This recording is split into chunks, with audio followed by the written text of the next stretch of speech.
Bonjour, c'est Christian Junot, votre expert de relations à l'argent qui fait cette vidéo aujourd'hui et j'ai envie de rebondir sur un événement qui prend beaucoup de place depuis un mois, le mondial de foot.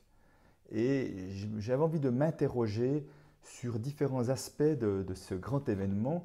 Et autant vous le dire tout de suite, je suis quelqu'un qui aime le sport, le jeu football. J'en ai pratiqué un certain temps. J'ai toujours aimé voir les matchs. J'ai suivi ça avec passion parfois, en tout cas particulièrement quand j'étais jeune. Et avec les années, je prends un peu plus de distance et je continue de m'y intéresser. Donc j'aime le jeu et le sport football. Par contre, je n'apprécie pas du tout le business football. Je n'apprécie pas du tout la direction qu'a pris ce sport qui est certes un sport pratiqué sur un terrain de jeu, mais avec autour toute une série de choses qui ne me conviennent plus.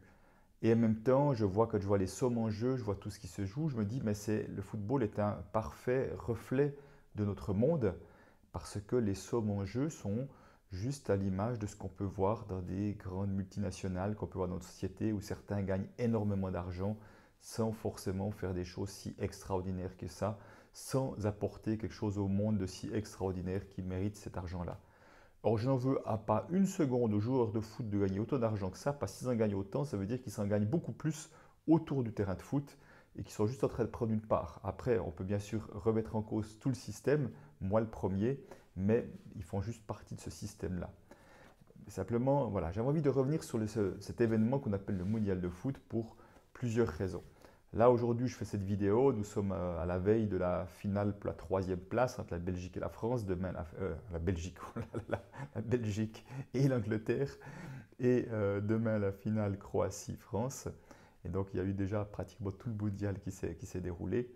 Et je trouve quand même assez particulier cette compétition-là, dans le sens qu'à un moment donné, on arrive à des matchs éliminatoires directs. Celui qui gagne continue, l'autre rentre à la maison.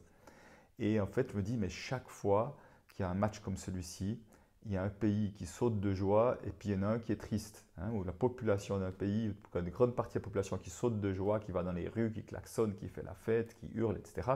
Et l'autre qui est triste. Et j'en veux pour preuve, j'avais un commentaire sur Facebook l'autre jour de quelqu'un belge qui disait qu'après les quarts de finale, il y avait une ambiance tellement extraordinaire, je suis surpris de voir les gens qui ne s'intéressent pas au foot comme ils sont pris par l'événement, qui disent waouh, c'est génial, ça réunit tout le monde. Et après la demi-finale, qui disaient oh, mais comme les gens ont l'air tristes, ils ont la tête en bas.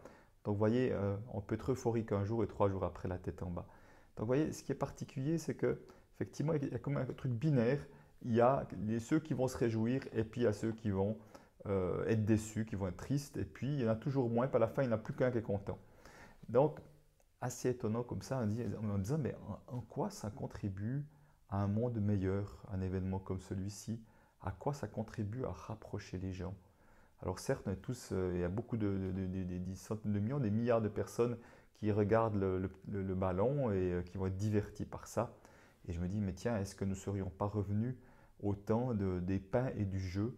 Alors les jeux, ça peut être le foot, ça peut être toutes les sortes de sports, mais ça peut être les téléréalités, les trucs qui peuvent être un peu abrutissants, qui fait qu'on oublie notre quotidien. Et en oubliant notre quotidien, nous n'allons pas nous occuper des vraies choses de la vie, de ce qui fait une vraie différence dans notre vie. Parce que soyons clairs, tout ce que je partage, c'est mon opinion, donc il n'y a rien qui est juste, il n'y a rien qui est faux, c'est juste mon regard de Christian aujourd'hui qui revient d'une marche et en marchant qui pensait à cette histoire du mondial et qui a dit tiens, dans la foulée, en revenant de ma marche, je vais faire cette vidéo. C'est rien de plus que ça, hein, aucune prétention dans ce que je vous dis là. Et euh, en fait, pour moi, ce qui est clair, que qui va gagner demain, ça ne va pas changer la face du monde. Ça rendra des gens heureux, ça en rendra d'autres tristes. Ceux qui seront heureux, peut-être vont un peu plus consommer pendant quelques jours. Le politique, de toute façon, va tirer ça, va tirer la couverture à lui, comme ils le font chaque fois, parce que c'est bon de tirer profit de ça.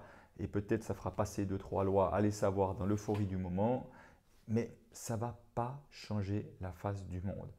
Les problèmes que certains d'entre nous ont, on va les retrouver tôt ou tard. Ce qui va bien, ça va continuer de bien aller.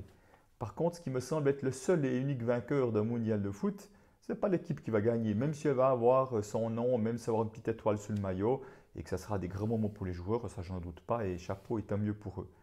Mais ce qui fera vraiment la différence, c'est les sponsors. Eux, ce sera les vrais vainqueurs, parce qu'eux, ce sont les seuls qui ont gagné déjà avant le début de la compétition, quoi.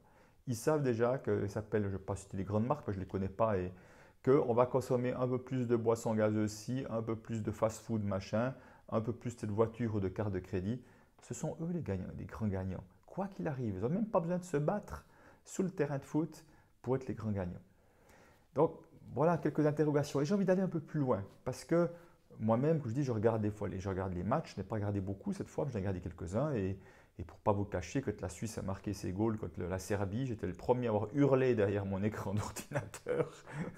Donc comme vous voyez, pris dans le truc, pris dans les tripes, dans l'émotion, dans le stress. Donc en plus, je ne suis pas là pour donner des leçons à quiconque.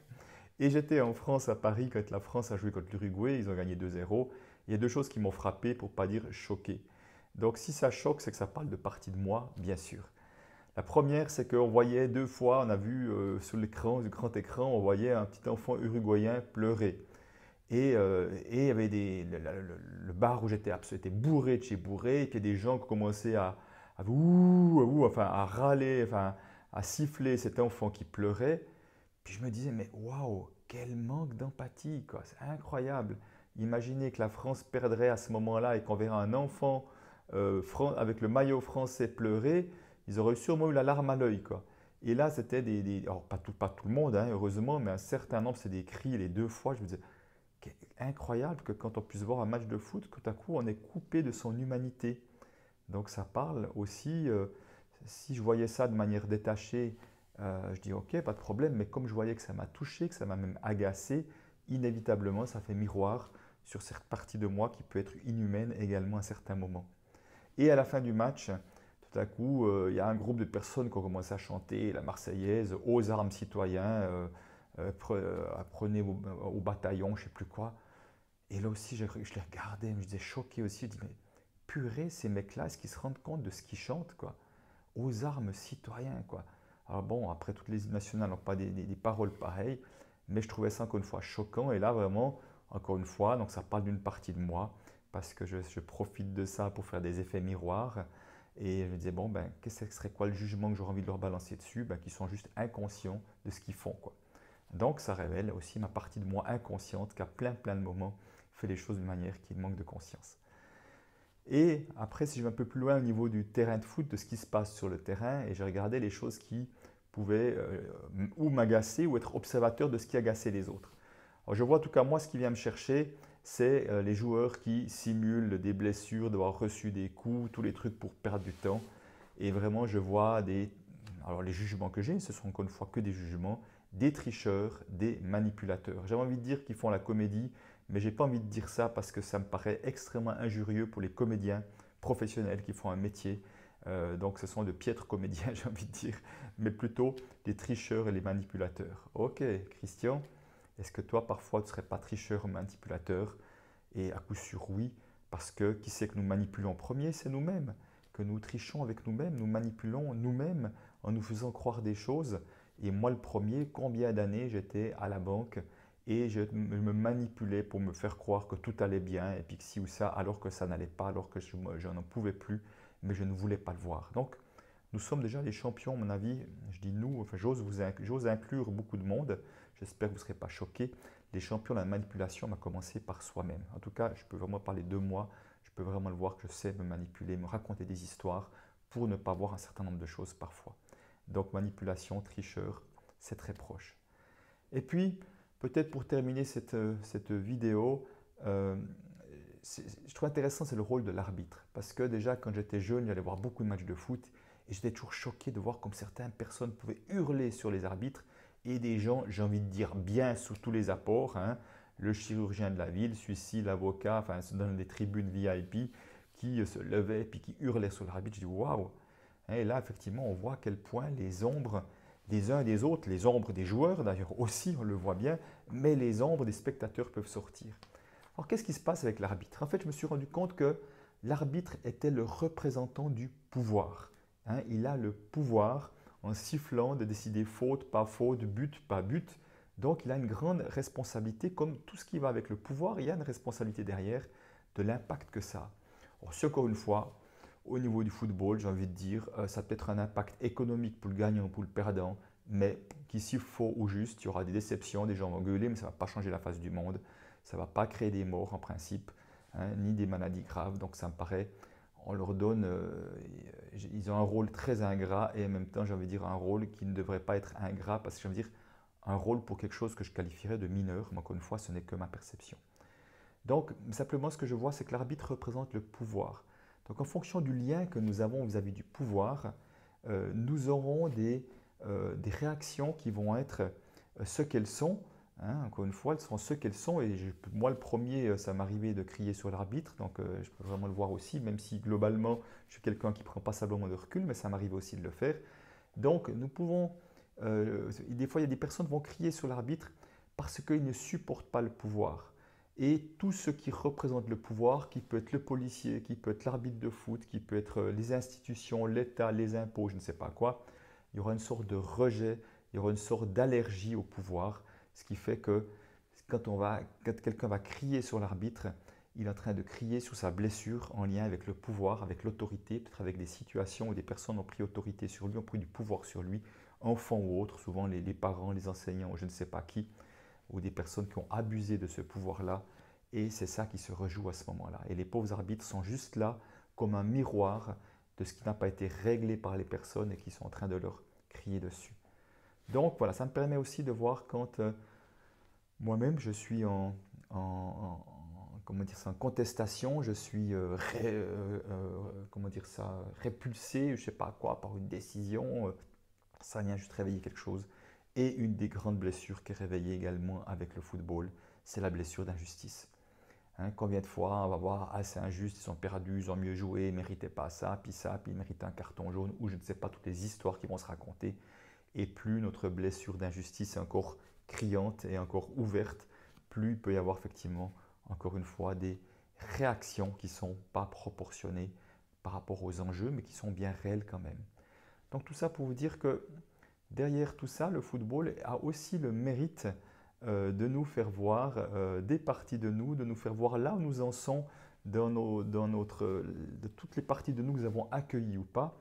Et tout ça, tous ces effets miroirs, c'est vraiment le reflet, en tout cas, de ce livre que j'ai coécrit avec Evelyne Faniel, qui s'appelle Enfin libre d'être soi-même, qui travaille les effets miroirs, qui travaille ces parties de nous que nous n'avons encore pas accueillies, que nous rejetons, et qui fait que nous allons être réactifs à ce temps de situation.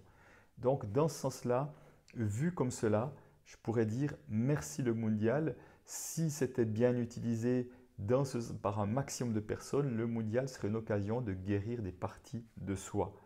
Voilà, je vous inviterai à voir, peut-être pour ceux qui vont regarder ces deux derniers matchs, peut-être sous un angle un peu différent, à s'observer soi et ses congénères, et surtout peut-être les Français également qui vont vivre la finale pour certains. Je sais que certains sont dégoûtés, n'en peuvent plus du foot, je vois sur Facebook, d'autres sont à fond dedans. Donc de voir le côté nationaliste, qu'est-ce que ça vient réveiller chez nous. Parce qu'en fait, je vois que ce sport qu'on appelle football, il peut réunir les gens comme ils l'ont fait des matchs entre Israéliens et Palestiniens à certains endroits ou à d'autres endroits, vraiment réunir les gens, comme il peut complètement séparer les gens, créer de la séparation, créer de la distance entre les uns et les autres. Voilà pour cette vidéo en lien avec le mondial. Je vous mettrai le lien du livre, enfin, Libre d'être soi-même.